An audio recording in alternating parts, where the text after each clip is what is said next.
बिस्मिल्लाहिर्रहमानिर्रहीम। Welcome to Decoding physics.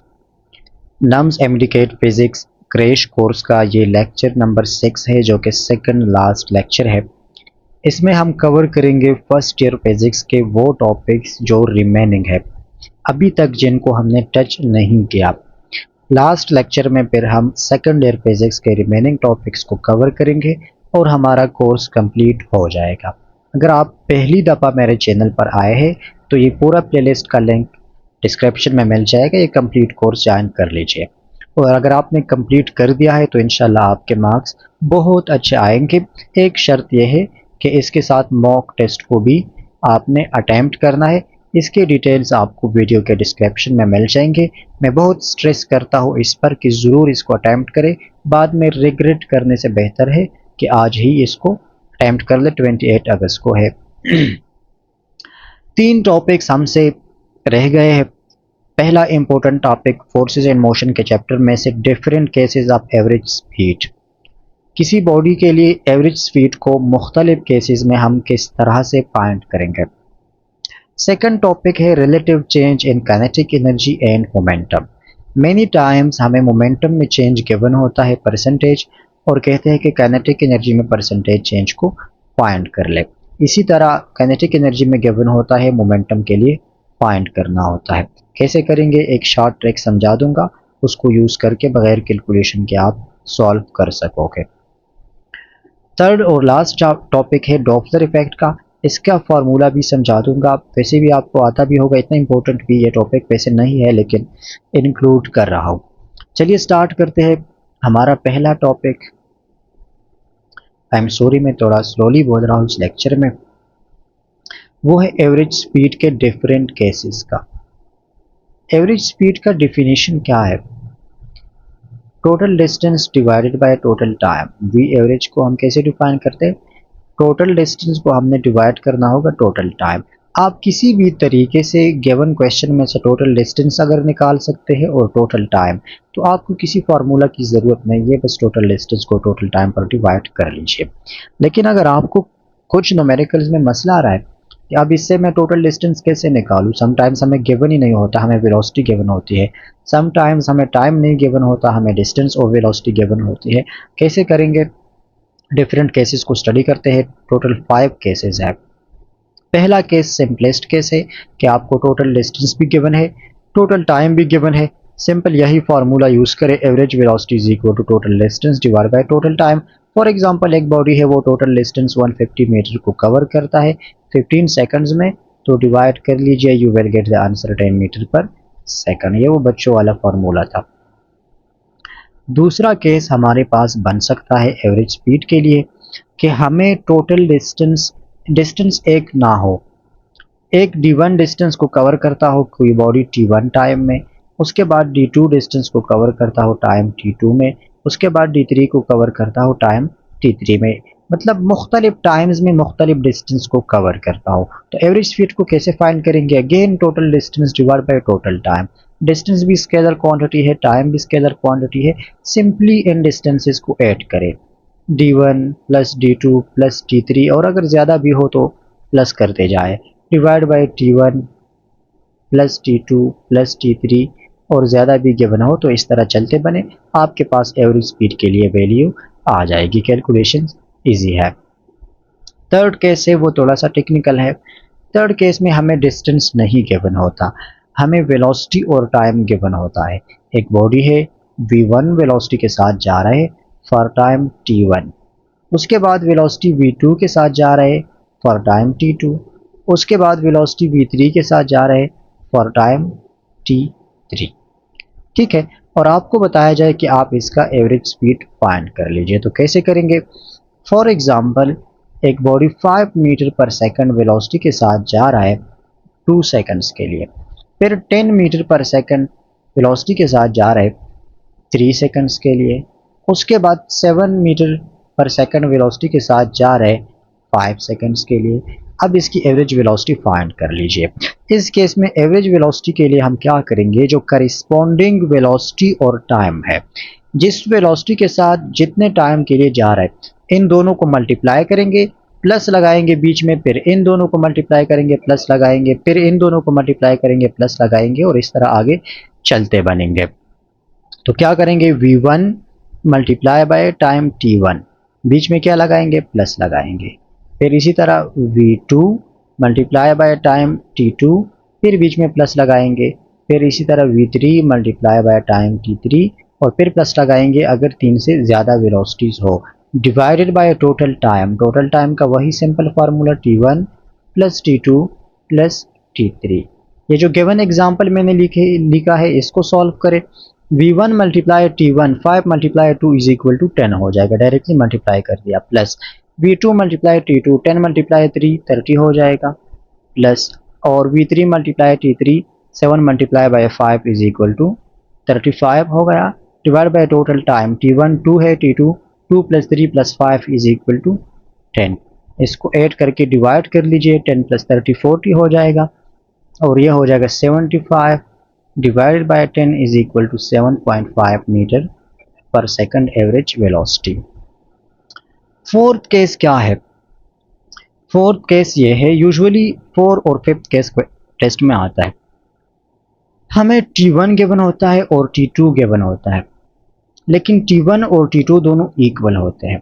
एक body है, T1 टाइम के लिए V1 वेलोसिटी के साथ जा रहा है और T2 टाइम के लिए वो V2 वेलोसिटी के साथ जा रहा है, लेकिन दोनों टाइम्स इक्वल है। या आपको बताया जाए कि जो इसकी टोटल जर्नी है उसके हाफ टाइम में इसकी वेलोसिटी V1 है और हाफ टाइम में वेलोसिटी V2 है। एवरेज वेलोसिटी को फाइंड कर लीजिए, तो सिंपल मैथमेटिकल एवरेज लेंगे। इस केस में V1 और V2 को ऐड करेंगे और डिवाइड बाय 2 करेंगे तो हमारे पास एवरेज वेलोसिटी आ जाएगा। ठीक है। दूसरा जो फिफ्थ नंबर का केस है वो भी इस तरह है, लेकिन इसमें टाइम की बजाय हमें डिस्टेंस गिवन होता है कि D1 is equal to D2 है। एक बॉडी है, वो हाफ डिस्टेंस V1 वेलोसिटी के साथ कवर करता है और हाफ डिस्टेंस V2 वेलोसिटी के साथ। इसमें जो क्वेश्चंस होते हैं वो यूजुअली इस तरह है कि एक कार है, वो पेशावर से इस्लामाबाद जा रहा है और इस दौरान जाते हुए इसकी velocity suppose 50 kilometre per our है। जब वापस आता है तो इसकी वेलोसिटी 70 किलोमीटर पर आवर है, और आप फाइंड कर लीजिए इसके लिए एवरेज वेलोसिटी। पेशावर से इस्लामाबाद, इस्लामाबाद से पेशावर, मतलब दोनों साइड से डिस्टेंस इक्वल है, D1 इक्वल टू D2 है, लेकिन वेलोसिटीज डिफरेंट है। तो कैसे फाइंड करेंगे इस केस में? इस केस में हमारे पास एवरेज वेलोसिटी का फार्मूला है 2 times V1 V2 divided by V1 plus V2। Values put करें, 2 multiply by V1 is equal to 50 और V2 is equal to 70 divided by V1 plus V2 50 plus 70 कर लीजिए। यहाँ से क्या आ जाएगा, 2 मल्टीप्लाई बाई 50 100, इसके साथ 100 मल्टीप्लाई करके तो ये 7000 हो जाएगा, डिवाइडेड बाई 120 10 कैंसिल, इसको 4 के साथ दोनों को कैंसिल कर लीजिए तो ये 4 3 ज़ा 12 हो जाएगा, और ये 4 1 ज़ा 4 34 7 ज़ा 8 28, यहाँ से 2 कैरी हो जाएगा 20 और 4 5 ज़ा 20 is equal to 175 divided by 3। अब ये 3 के साथ कैंसिल नहीं होता 175, क्योंकि यहाँ से 13 आता है, अगर आप 1 प्लस 7 प्लस 5 करेंगे 13 आता है, 12 होता है, तो आप 75 की बजाय इसको 174 कंसिडर कर लीजिए और इसको कट करें 3 के साथ, 3 1 ज़ा 3 3 5 ज़ा 15, यहाँ से 3 कैरी हो जाएगा, सॉरी 2 कैरी हो जाएगा, ये 24, 3 8 ज़ा 24 is equal to 58 kilometre per hour average velocity आ जाएगा। ये मुख्तलिफ केसेस है जिससे हम एवरेज वेलोसिटी को फाइंड कर सकते हैं। दूसरा जो हमारा टॉपिक है आज के वीडियो का वो काइनेटिक एनर्जी और मोमेंटम का है। एक ही शॉर्ट ट्रिक है इसके लिए, इसको समझे फिर उसका स्क्रीनशॉट ले लीजिए, अगर लिखने का टाइम नहीं है लेकिन समझे इसको ज़रूर। ट्रिक कुछ इस तरह से है कि 100 प्लस माइनस, ये मैं समझाता हूँ। प्लस तब यूज़ करेंगे जब इंक्रीज होगा, मोमेंटम में इंक्रीज गिवन है, काइनेटिक एनर्जी में इंक्रीज फाइंड करना है, प्लस यूज़ करेंगे। काइनेटिक एनर्जी में इंक्रीज गिवन मतलब जब बात इंक्रीज की हो तो प्लस यूज़ करेंगे, जब बात डिक्रीज की हो तो माइनस यूज़ करेंगे। उसके बाद आ जाता है एक्स। एक्स किस चीज़ की वैल्यू है, जितना amount of increase decrease given हो वो वैल्यू यहाँ पर पुट करेंगे। अगर काइनेटिक एनर्जी का हो मोमेंटम का हो कोई फ़र्क नहीं पड़ता, लेकिन इसकी वैल्यू यहाँ पर पुट करेंगे। 100 प्लस माइनस एक्स, इसकी समझ आ गई।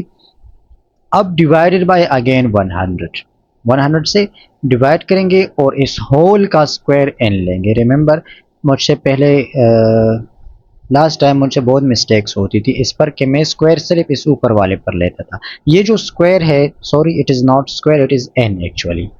ये जो n है ये इस पूरे होल नंबर पर है, ये सिर्फ ऊपर वाले पर नहीं है। उसके बाद -1 करेंगे और इस होल को मल्टीप्लाई करेंगे बाय 100। इसका स्क्रीनशॉट ले लीजिए और समझे इसको।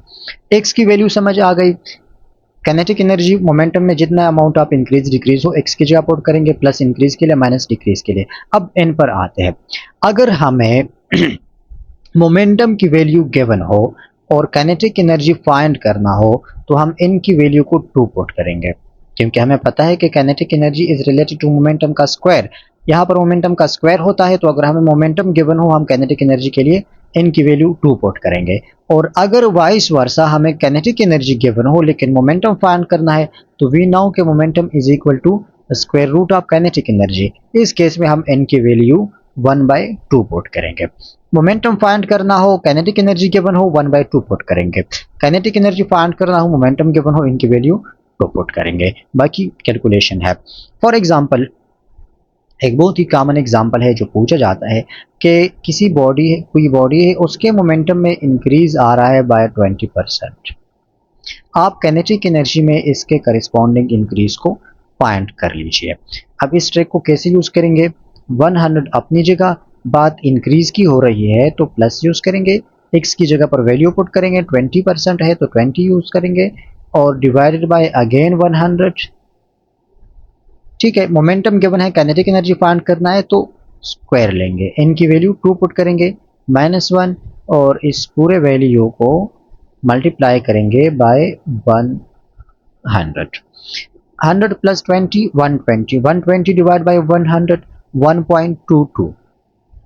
इसे क्या आता है? 1.22 आता है और इसका लेंगे हम स्क्वायर, -1 मल्टीप्लाई बाय 100। 1.22 का अगर आप स्क्वायर ले लें तो इसका आंसर आ जाएगा 1 का स्क्वायर तो 1 होता है और 2 को स्क्वायर जब हम पॉइंट के बाद लेते हैं तो इसका डबल होता है, वो इसका ओवरऑल आंसर आ जाएगा 1.44। यहाँ पर ब्रैकेट है, -1 मल्टीप्लाई बाय 100। 1.44 से आप पॉइंट को माइनस करें तो ये 0.44 हो जाएगा और 0.44 के साथ 100 को मल्टीप्लाई कर लीजिए तो ये हो जाएगा 44%, परसेंटेज में कन्वर्ट हो जाएगा। तो काइनेटिक एनर्जी में चेंज आएगा 44%। इसी ट्रिक से आप जल्दी जल्दी इसको स्टॉप करें, वीडियो को पॉज करें और इस क्वेश्चन को सॉल्व करें। अगर काइनेटिक एनर्जी में 25% डिक्रीज आ रहा हो, काइनेटिक एनर्जी में 25% डिक्रीज आ रहा हो तो मोमेंटम में कितना डिक्रीज आएगा? वीडियो को स्टॉप करके इसको यूज करके जल्दी जल्दी मुझे कमेंट में बता दीजिए, इसको सॉल्व कर ले ताकि आपका प्रैक्टिस हो जाए। तीसरा जो हमारा टॉपिक है आज के वीडियो का वो है डॉपलर इफेक्ट। सिर्फ डॉपलर इफेक्ट का फॉर्मूला समझाता हूँ, ज्यादा डिटेल में नहीं जाते। डॉपलर इफेक्ट में क्या होता है?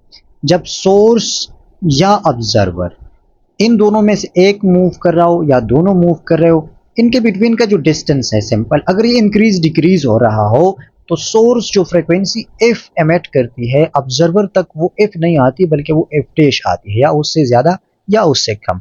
अब ये एफ डैश की फार्मूला क्या होगा, इसको कैसे फाइंड करेंगे? इसका फार्मूला होता है एफ नॉट ओरिजिनल फ्रीक्वेंसी जो ये सोर्स एमिट करती है, n to speed of sound V, ये आपको गिवन होगा क्वेश्चन में, speed of sound, plus minus velocity of observer, अगर ऑब्जर्व मूव कर रहा हो तो उसकी वेलोसिटी, अगर स्टेशनरी हो तो ये 0 पुट करेंगे, divide by again speed of sound V, फिर plus minus velocity of source, अगर सोर्स मूव कर रहा हो तो वैल्यू पुट करेंगे, हमें गिवन होगा क्वेश्चन में, अगर स्टेशनरी हो तो इसकी वैल्यू सिंपली 0 पुट करेंगे। अब प्लस माइनस की बात आ गई, जो ऊपर वाले प्लस माइनस है ये ऑब्जर्वर के साथ रिलेट करता है। अगर ऑब्जर्वर टुवर्ड्स सोर्स जा रहा हो, इन सिंपल वर्ड्स, अगर ऑब्जर्वर और सोर्स के दरमियान डिस्टेंस डिक्रीज हो रहा हो, कम हो रहा हो तो प्लस यूज करेंगे, अगर इंक्रीज हो रहा हो तो माइनस यूज करेंगे। ये जो नीचे वाले प्लस माइनस है ये सोर्स के साथ रिलेट करते हैं। अगर सोर्स टुवर्ड्स ऑब्जर्वर जा रहा है, सोर्स और ऑब्जर्वर के बिटवीन डिस्टेंस कम हो रहा है, तो क्या करेंगे, इसका उल्टा करेंगे। वहां पर प्लस यूज करते थे डिस्टेंस कम के लिए, यहाँ डिस्टेंस कम के लिए माइनस यूज करेंगे, और अगर डिस्टेंस इंक्रीज हो रहा है तो प्लस यूज करेंगे। उसके बाद वैल्यूज को पुट करके इसको सॉल्व करेंगे। इसका भी आपको ही एक वीडियो को स्टॉप करके इसका जल्दी जल्दी आंसर निकालें। वेलोसिटी ऑफ साउंड को आप कंसिडर कर ले 330 मीटर पर सेकंड। ठीक है, एक सोर्स है जो कि ओरिजिनल फ्रीक्वेंसी को एमिट करती है, एक नॉट 50 हर्ट्ज एमिट करती है, और ऑब्जर्वर जो है इस केस में, ऑब्जर्वर को मैं लेता हूँ V observer is equal to 0, वो स्टेशनरी है, जबकि सोर्स जो है वो मूव करता है वेलोसिटी 10 मीटर पर सेकंड के साथ। इससे आप इफ डैश को फाइंड कर लीजिए। अब देखें, अगर नहीं भी कर सकते तो कोई, अभी नहीं कर सकते कोई मसला नहीं, फार्मूला सिर्फ समझे। इसमें एक और इम्पोर्टेंट बात, समटाइम्स आपसे ये फ्रिक्वेंसी मांगी होती है कि ऑब्जर्वर या लिसनर के पास कितनी फ्रिक्वेंसी आएगी, इसको यूज़ करके आप फाइंड कर सकोगे। लेकिन समटाइम्स आपसे मांगा होता है कि फ्रिक्वेंसी में शिफ्ट कितना आएगा, डेल एफ फ्रिक्वेंसी में चेंज कितना आएगा, वो फाइंड कर लीजिए। तो चेंज के लिए क्या करेंगे, ये जो एफ डैश है, F dash minus F not original frequency, इससे माइनस करेंगे तो हमारे पास शिफ्ट इन फ्रिक्वेंसी आ जाएगा। इस पर एक और क्वेश्चन आ सकता है कि एक स्टार है, चलो उनको हम मॉक टेस्ट में या कंसेप्ट के लेक्चर में हम उसको कवर कर लेंगे, वो कंसेप्चुअल क्वेश्चन है। आई होप इस लेक्चर के तीनों टॉपिक्स आपको क्लियर हो गए होंगे। मिलते हैं नेक्स्ट लेक्चर।